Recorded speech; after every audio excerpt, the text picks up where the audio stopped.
Bon, maintenant que tu as compris que ton problème venait exclusivement de tes pensées dans ta performance, parlons concrètement de la solution.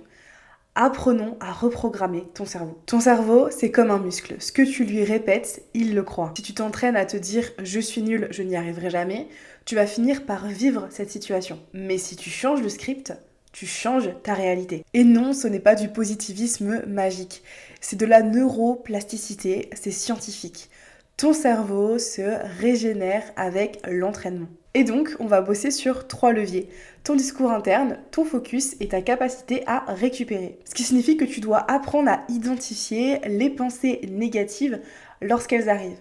Que tu dois apprendre à les reformuler pour recréer du positif et que tu dois te reconcentrer sur quelque chose d'autre derrière. Ce qui va t'aider à reprendre du pouvoir sur tes émotions.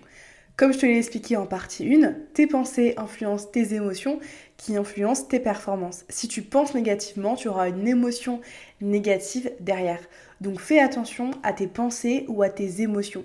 Ce que tu ressens, c'est un bon indicateur de ce qui se passe à l'intérieur. Donc ces 3 étapes-là, surtout, mets-les en place dès maintenant, au quotidien, pour que ce soit logique et simple de le faire ensuite en compétition sur les jours importants. Parce que la vraie performance, c'est pas juste d'être fort, mais c'est surtout de rester clair et lucide sous pression. Et ça, malheureusement, c'est pas quelque chose qu'on apprend tous les jours à l'entraînement. Mais c'est ce que moi, j'apprends à tous les sportifs que j'ai au quotidien. Et je fais même plus que ça, puisque je t'ai préparé un plan concret pour commencer, pour enfin apprendre à performer plus sans t'entraîner plus, grâce à la puissance de ton discours interne.